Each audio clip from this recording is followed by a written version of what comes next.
Hello বন্ধুরা, আনন্দ পাঠের পক্ষ থেকে সকলকে স্বাগত। আজকে আলোচনা করব শিবরাম চক্রবর্তী রচিত গল্প দেবতার জন্ম। আমার আগের ভিডিওতে এই গল্পের প্রথম খানিকটা অংশ আলোচনা করেছি। আজকে দ্বিতীয় তথা শেষ পর্ব। আজ আমরা গল্পের শেষাংশটুকু জানব। এই গল্পটি আইসিএসসি বাংলা সিলেবাসের অন্তর্গত। গল্পটি বেশ বড় এবং বিস্তারিতভাবে ব্যাখ্যা করার জন্য ভিডিওটা একটু বড় হয়ে গেল। অনুরোধ করব স্কিপ না করে পুরোটা মন দিয়ে শুনতে, তাহলে তোমাদের গল্পটা বুঝতে এবং পরবর্তীকালে এর থেকে প্রশ্নোত্তর লিখতেও কোনো সমস্যা হবে না। গল্পের পাঠ ও লাইন ধরে ব্যাখ্যায় আসার আগে রুটিন কথা বলে নিই। যারা চ্যানেলটি সাবস্ক্রাইব করেছো তাদের ধন্যবাদ। যারা এখনো করনি, তোমাদের যদি এই আলোচনাগুলি ভালো লাগে এবং কাজে লাগছে বলে মনে হয়, তাহলে আশা করব লাইক, শেয়ার ও সাবস্ক্রাইব করে পাশে থাকবে।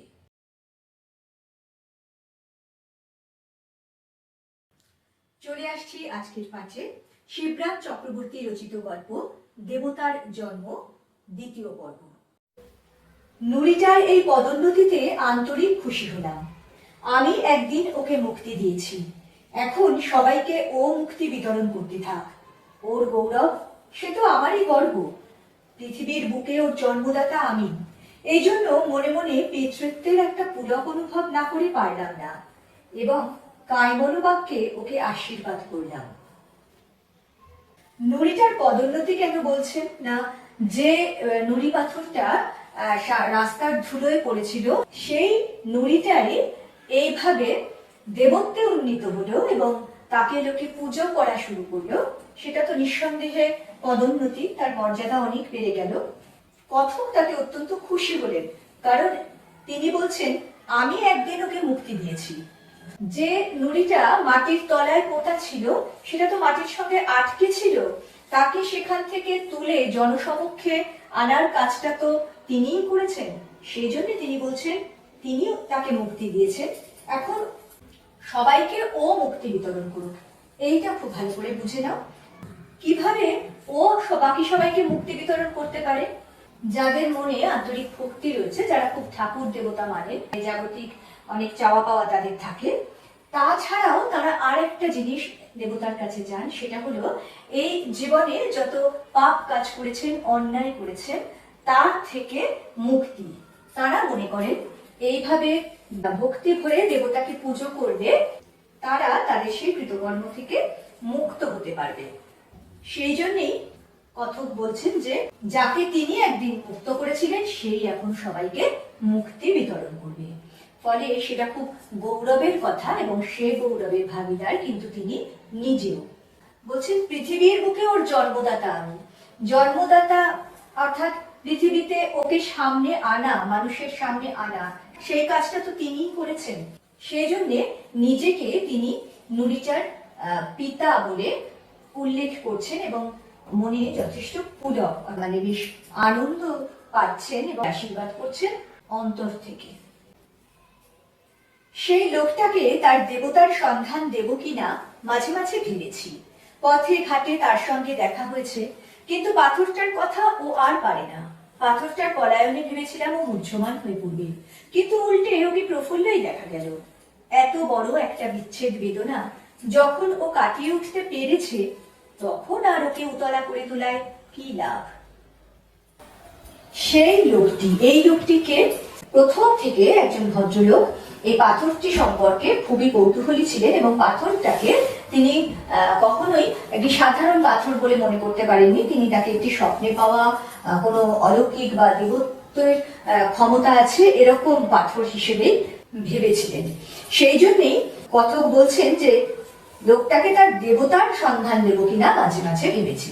পাথরটি তার কাছে দেবতা স্বরূপ, এমনটাই কথক বলতে চাইছেন।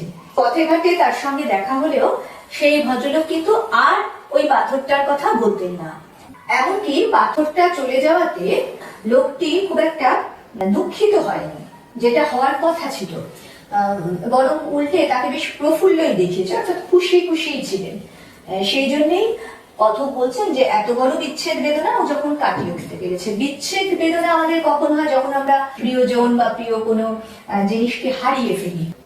এই ভদ্রলোকও ওই পাথরটির প্রতি প্রথম থেকে যেরকম আগ্রহ দেখাচ্ছিলেন, তাতে এটাই মনে করা স্বাভাবিক যে সেই পাথরটিও তার কাছে অত্যন্ত প্রিয় কিছুই ছিল। সেটা চলে যাওয়াতেও যখন সে ভেঙে পড়েনি, তখন আর তাকে পাথরটির খবর দিয়ে উতলা করতে তিনি চাইলেন না। মাঝে মাঝে অশ্বত্থতলার পাশ দিয়ে বাড়ি ফিরি, লক্ষ্য করি দিনকে দিন নুড়িটার মর্যাদা বাড়ছে। একদিন দেখলাম গোটা কতক সন্ন্যাসী এসে আস্তানা গেড়েছে। গাঁজার গন্ধ এবং ববঙ্গম শব্দের ঠেলায় ওখান দিয়ে নাক কান বাঁচিয়ে যাওয়া দুষ্কর। ঘ্রাণ এবং কর্ণেন্দ্রিয়ের উপরে দস্তুর মতোই অত্যাচার। ওই অশ্বত্থতলার পাশ দিয়ে যাওয়ার সময় কত বুঝতে পারেন যে দিনকে দিন নুড়িটার মর্যাদা বাড়ছে। মর্যাদা বাড়ছে কেন? অর্থাৎ তাকে নিয়ে মানুষের কৌতূহল বাড়ছে। এবং একদিন দেখেন যে কয়েকজন সন্ন্যাসী এসে আস্তানা গেড়েছে, এবং সন্ন্যাসীদের যা ধর্ম, ফলে ওই গাঁজার কটু বিচ্ছিরি গন্ধ এবং তাদের ওই চিৎকারের ঠেলায় ওখান দিয়ে যাওয়াটাই খুব মুশকিল হয়ে গেল। কথক বলছেন ঘ্রাণ এবং কর্ণেন্দ্রিয়ের উপরে দস্তুর মতোই অত্যাচার। ঘ্রাণ অর্থাৎ নাক এবং কর্ণেন্দ্রিয় অর্থাৎ কান দুটোর উপরই অত্যাচার, কারণ কটু গন্ধ এবং চিৎকার, এবং দস্তুর মতো অত্যাচার অর্থাৎ যারা এই সব পছন্দ করেন না তাদের কাছে এটা একটা অত্যাচার স্বরূপ হয়ে গেল।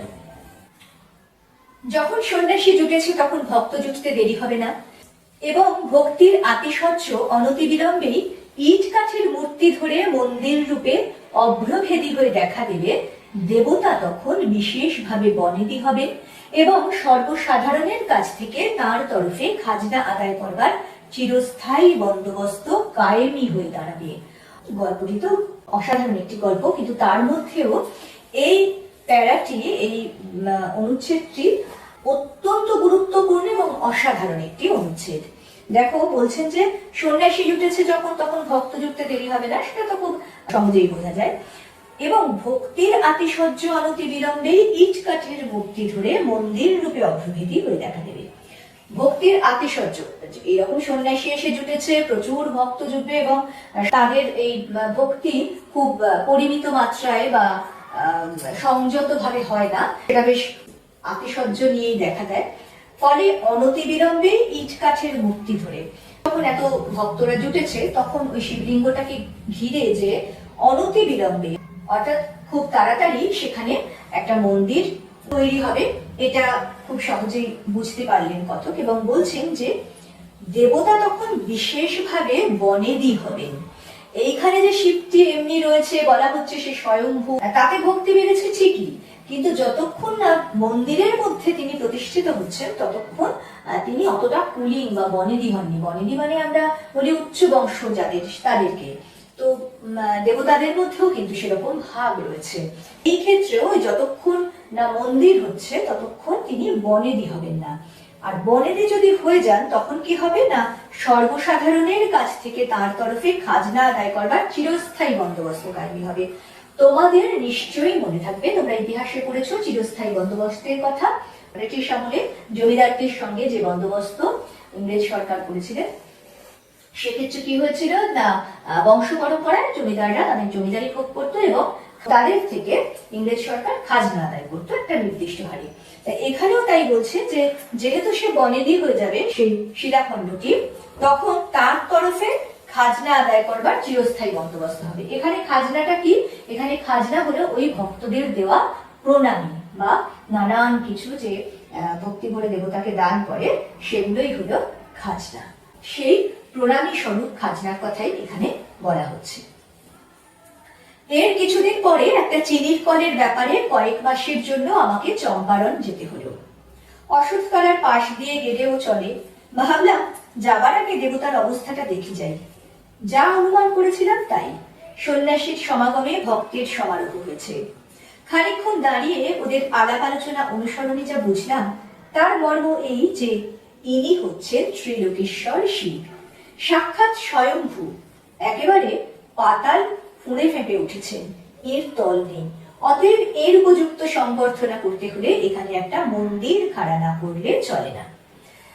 দেখা গেল তার অনুমানই সত্যি, তিনি যখন কিছুদিন পরে তাকে বাইরে যেতে হবে চম্পারণ বলে একটি জায়গায়, সেখানে যাবার আগে তিনি ওই অশ্বত্থতলায় গিয়ে দেখলেন যে প্রচুর ভক্ত সেখানে জড়ো হয়েছে এবং তারা যে আলাপ আলোচনা করছে সেখান থেকে উনি বুঝলেন যে এই শিবলিঙ্গটি হয়ে উঠেছে তাদের কাছে ত্রিলোকেশ্বর শিব সাক্ষাৎ স্বয়ম্ভু। স্বয়ম্ভু কেন? যিনি নিজে থেকে উদ্ভূত হন এবং এর তল নেই। তল নেই মানে যত মাটির নিচে যত দূর খোঁড়া যাক না কেন এর তলার অংশটুকু খুঁজে পাওয়া যাবে না। অতএব এইরকম জাগ্রত এক দেবতা, তাকে তো একটা মন্দিরে প্রতিষ্ঠা না করলে এবার চলবে না।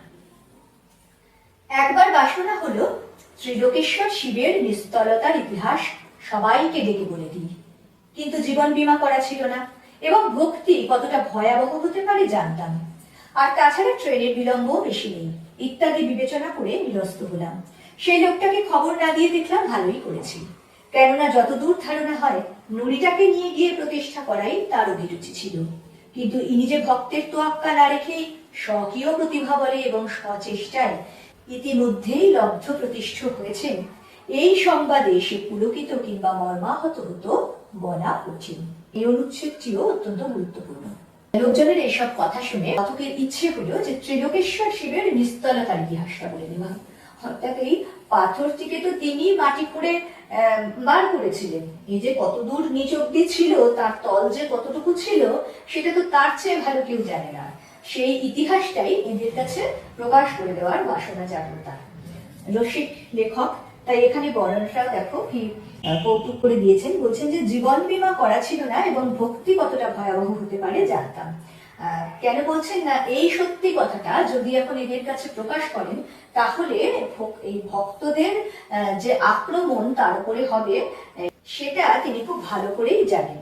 ফলে তিনি যে এর ফলে ভীষণভাবে আহত হবেন, এমনকি তার প্রাণও চলে যেতে পারে, তার জন্য তার কোনো জীবন বীমাও করা ছিল না।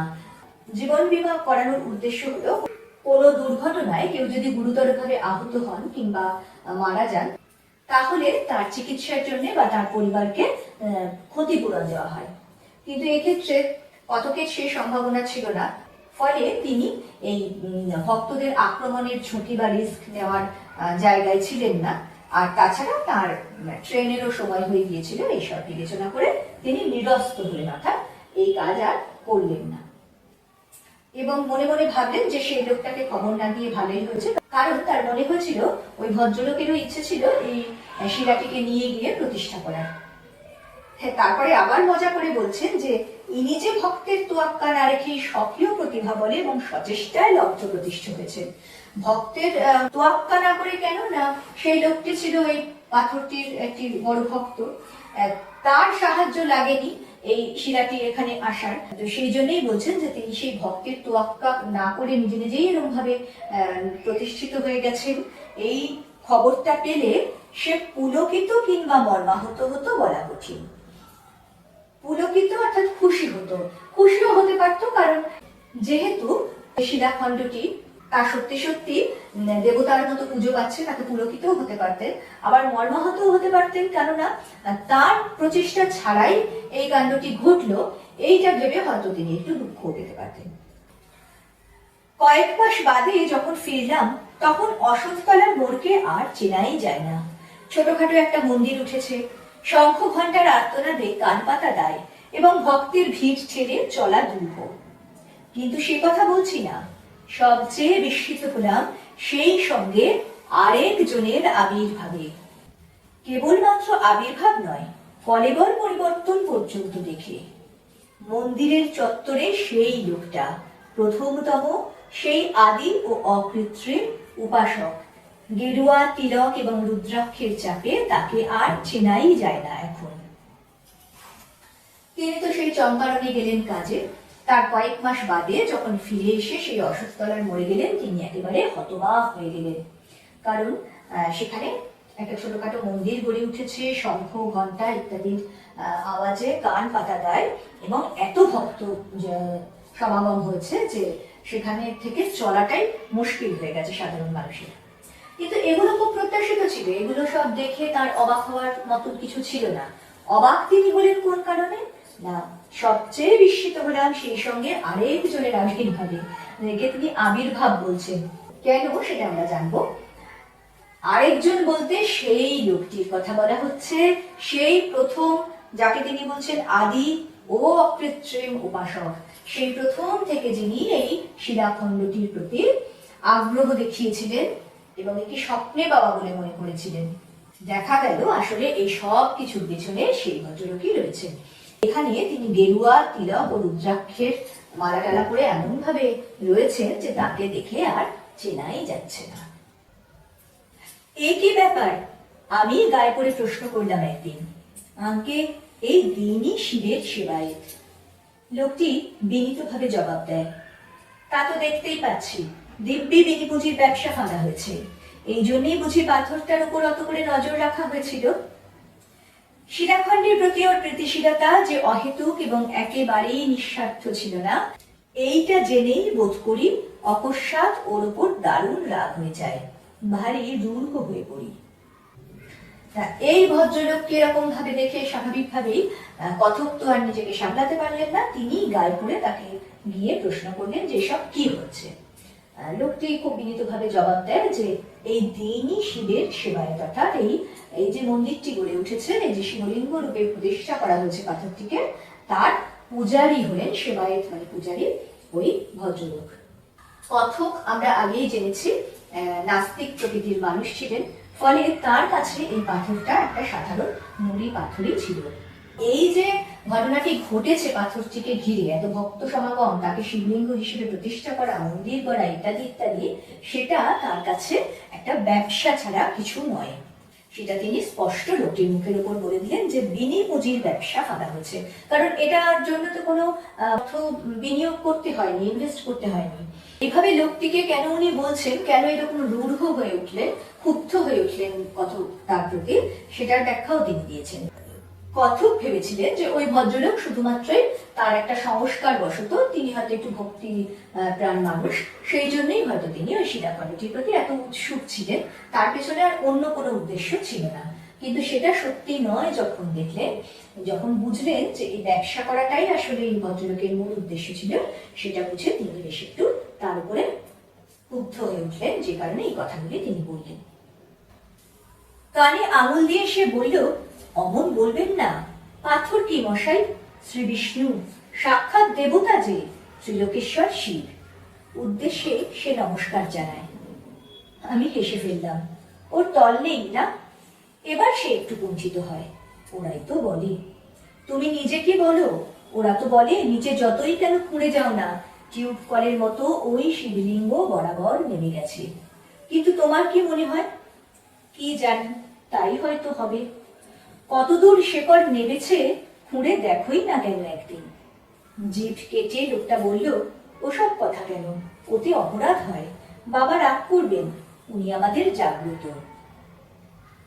দেখা গেল ভদ্রলোক কিন্তু বেশ বুদ্ধিমান এবং ঠান্ডা মাথার লোক। তিনি জানেন যে কথক এর সব ইতিহাস জানেন, ফলে তাকে তিনি কোনোভাবে উত্তেজিত করতে রাজি নন, যতই তিনি এরকম কথা বলুন না কেন। তিনি কানে আঙুল দিয়ে তাকে বলছেন, নানা পাথর ঠাকুর বলবেন না, ত্রিলোকেশ্বর শিব, সাক্ষাৎ বিষ্ণু ইত্যাদি ইত্যাদি। কথক তার এই গদগদ অবস্থা দেখে এবার হেসে ফেলেন। তিনি বলেন যে ওর তল নেই না? এইবারে লোকটি কিন্তু একটু কুণ্ঠিত হয়। এই ছোট্ট জায়গাটুকুও কিন্তু খুব ইম্পর্টেন্ট। প্রশ্ন আসতে পারে, কে কুণ্ঠিত হয়েছিলেন, কেন কুণ্ঠিত হয়েছিলেন? আসলে কুণ্ঠিত কেন হয়েছে, কারণ সে নিজে তো পুরো সত্যিটা জানে, ফলে ওর তল নেই এই কথাটি যে সর্বৈব মিথ্যে, সেটার দিকেই ইঙ্গিত করছেন, এটা বুঝতে পেরে সে একটু কুণ্ঠিত হয়, অর্থাৎ একটু লজ্জা পায় বলা যায়। কতবার বলেন যে তুমি বরং একদিন খুঁড়ে দেখো ওর তল কতটুকু।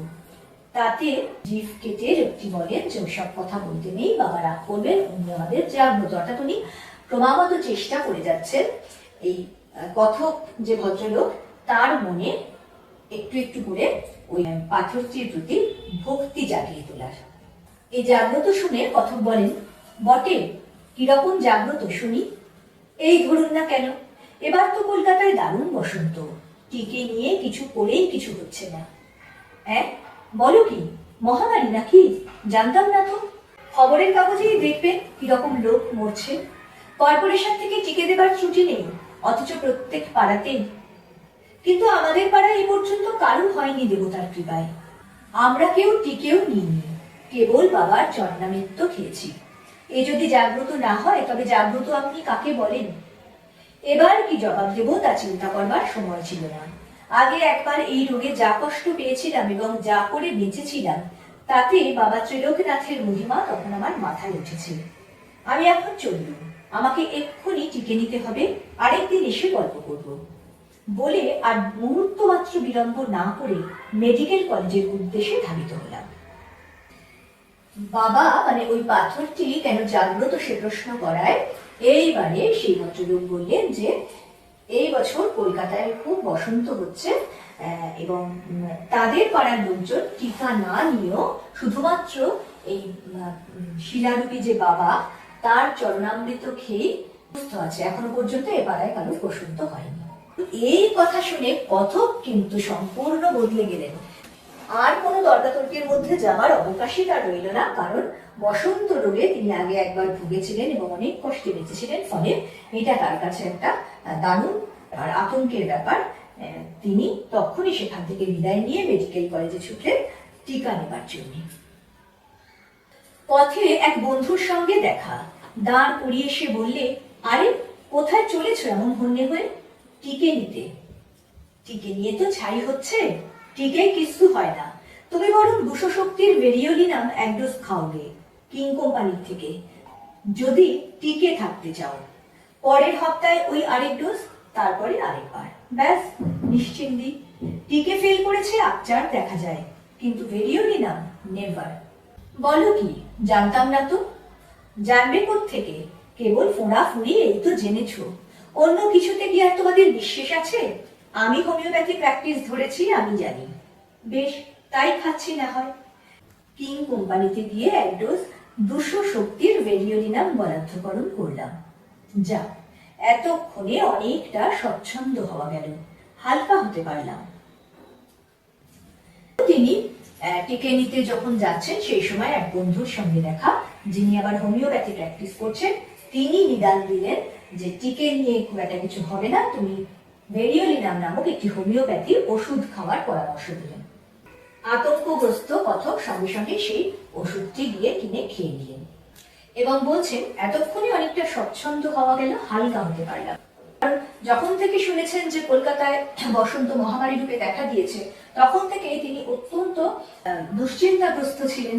ফলে শরীরে মনে তার একটা যেন ভীষণ ভার চেপে বসেছিল।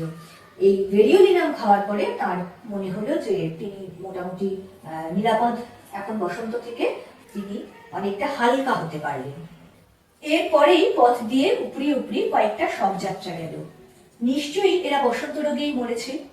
কি সর্বনাশ, ভাবতেও গা শিউরে ওঠে।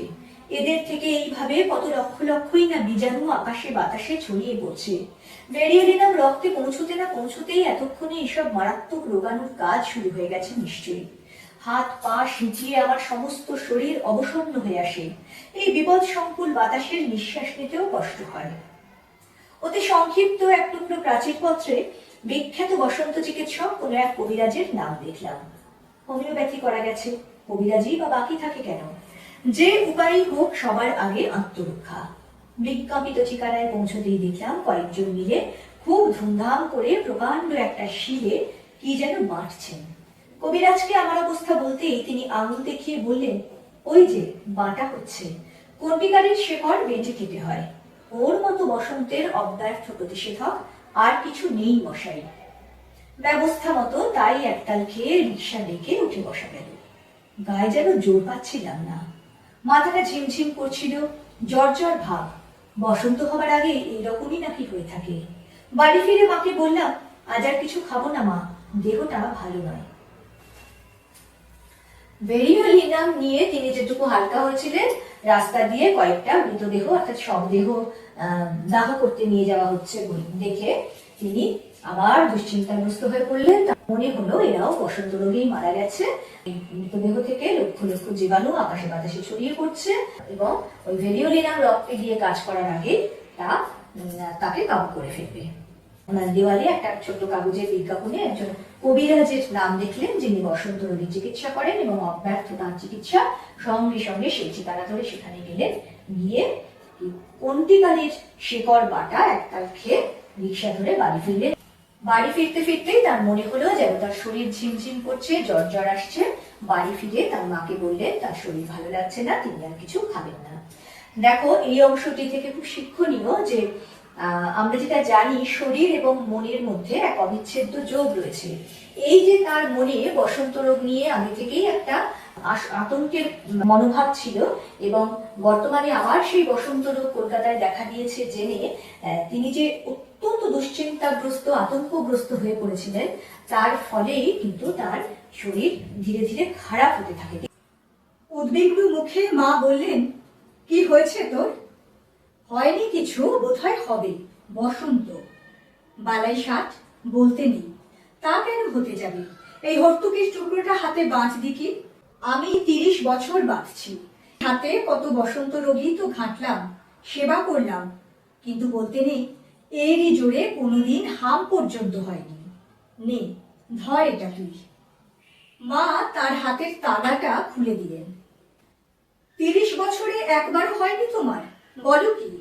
দাও দাও, তবে এতক্ষণ বলনি কেন? কিন্তু এই এক টুকরোয় কি হবে? রোগ যে অনেকটা এগিয়ে গেছে। আমাকে আস্ত একটা হর্তুকি দাও, যদি তাতে আটকায়। হর্তুকি তো বাঁধলুম, কিন্তু বিকালের দিকে শরীরটা বেশ ম্যাজম্যাজ করতে লাগলো। নিজেকে রীতিমতো জর্জরিত মনে হলো।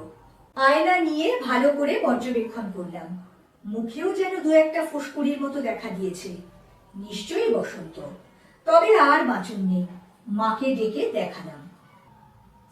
তিনি যখন তার মাকে বললেন যে তার শরীর ভালো না, বসন্ত হবে মনে হয়, তখন কিন্তু তার মা এতটুকুও চিন্তিত হলেন না বা উদ্বিগ্ন হলেন না, কারণ তার মনে হয়েছিল, তার সঠিকভাবেই মনে হয়েছিল যে তার ছেলে অহেতুক একটু বেশি চিন্তা করছে। তিনি তাকে অভয় দিয়ে বলেন যে তার হাতে যে হর্তুকিটি বাঁধা রয়েছে সেটির জোরেই তিনি 30 বছর ধরে নিরাপদে আছেন, তাই সেটি তাকে বাঁধতে বললেন। কিন্তু এত কিছুর পরেও তার মনে হলো যেন বিকেলের দিকে শরীরটা আরো ম্যাজম্যাজ করছে। বলছেন, নিজেকে রীতিমতো জর্জরিত মনে হলো। কথক আয়নায় ভালো করে দেখে তার মনে হলো যে মুখেও ফুসকুড়ি বেরিয়েছে। তিনি মোটামুটি নিশ্চিন্ত হয়ে গেলেন যে তার বসন্ত হচ্ছে। মা বললেন, মার অনুগ্রহ নয়, ব্রণ। আমি বললাম, ব্রণ নয়, নিতান্তই মার অনুগ্রহ।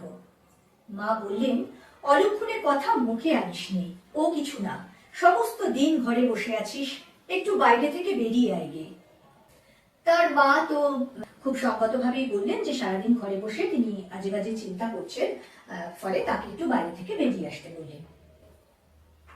এরকম দারুণ ভাবনা মাথায় নিয়ে কি বেড়াতে ভালো লাগে? লোকটা বলছিল ওরা সবাই চরণামৃত খেয়ে নিরাপদ রয়েছে, আমিও তাই খাবো নাকি?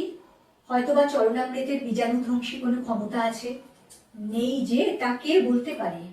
হ্যাঁ, ওর যেমন কথা, ওটা স্রেফ অ্যাক্সিডেন্ট।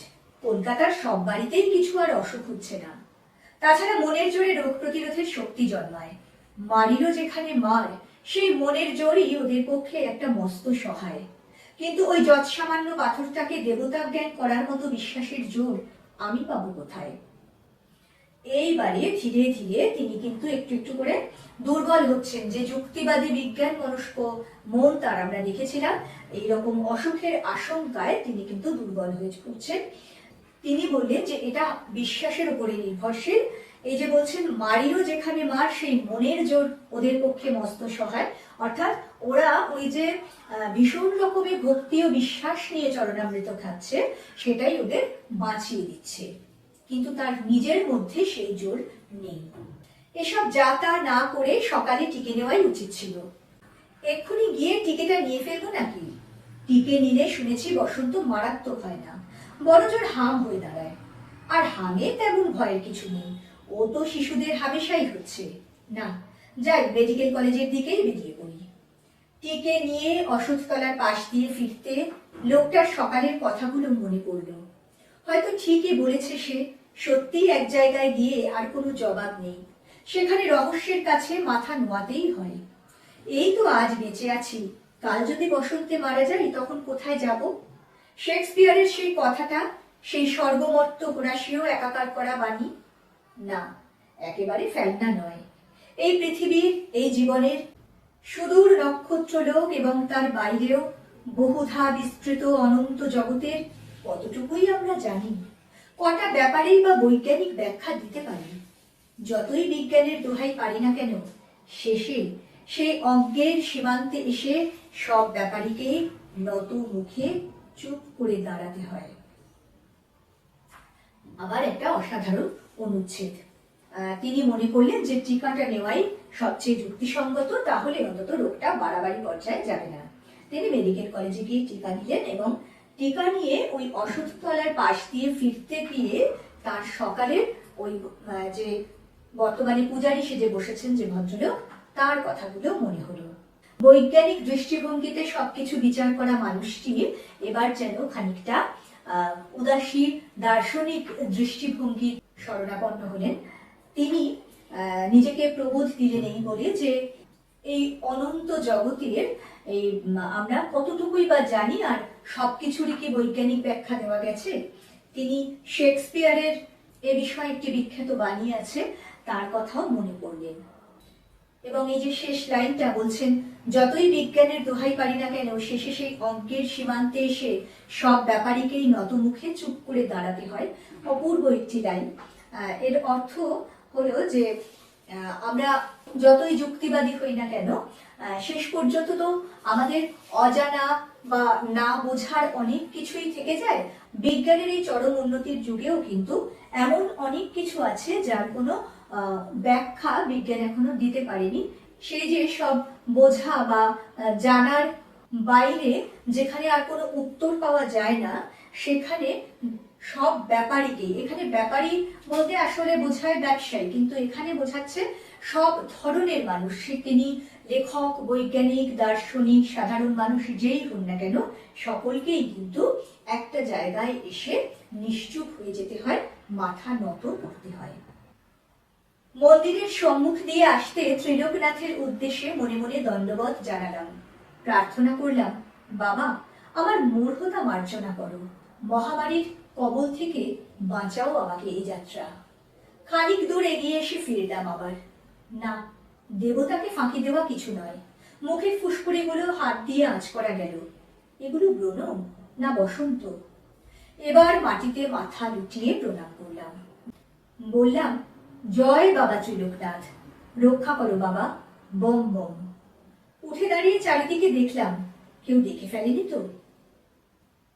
সেই সকাল থেকে সারা দিনের এই ঘটনাক্রমের মধ্যে দিয়ে যেতে যেতে কথক শেষ পর্যন্ত একটা অন্য উপলব্ধিতে পৌঁছলেন। দুশ্চিন্তাগ্রস্ত দুর্বল মন সারাদিনের ধকলের শেষে তার যুক্তি মনস্কতা বিজ্ঞান চেতনার ঊর্ধ্বে উঠে কোথাও একটা দার্শনিক চেতনায় পৌঁছে গেল, বা এ কথাও বলা যেতে পারে যে তার মন খানিকটা দুর্বল হয়ে পড়ল। ফলে তিনি এবার ওই শিলাখণ্ডটিকে দেবতা বলে মেনে নিলেন নির্দ্বিধায় এবং তার কাছে গিয়ে প্রার্থনা করলেন তাকে এই যাত্রা বসন্ত রোগ থেকে বাঁচানোর জন্য।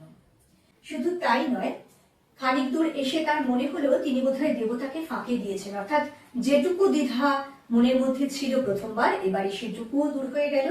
তিনি মাথা লুটিয়ে প্রণাম করে সেই নিজের হাতে তোলা শিলাখণ্ডটিকে জয় বাবা ত্রিলোকনাথ বলে প্রণাম করলেন। আর শেষে ওই কৌতুকটুকু লেখক বজায় রেখেছেন। এই প্রণাম করে উঠে দাঁড়িয়ে তিনি আবার চারিদিকে তাকিয়ে দেখেও নিলেন যে তাকে কেউ দেখে ফেলেনি তো, অর্থাৎ এতদিন ধরে তার যে একটা নাস্তিক, বিজ্ঞান মনস্ক বা যুক্তিবাদী মানুষ হিসেবে পরিচয় রয়েছে সমাজে, সেই পরিচয় এই বসন্তের ধাক্কায় তা ধূলিসাৎ হয়ে যাবে, এটাও তিনি পুরোপুরি মন থেকে মেনে নিতে পারছিলেন না। এখানেই গল্পের সমাপ্তি। তোমরা দেখলে কিভাবে মানুষের দুর্বলতা এবং সংস্কারকে আশ্রয় করে একটি সাধারণ নুড়ি পাথর দেবতার মর্যাদায় প্রতিষ্ঠিত হতে পারে, আর এক শ্রেণীর লোক কেমন ভাবে তাকে ঘিরে বিনা পুঁজির ব্যবসা গড়ে তুলতে পারে।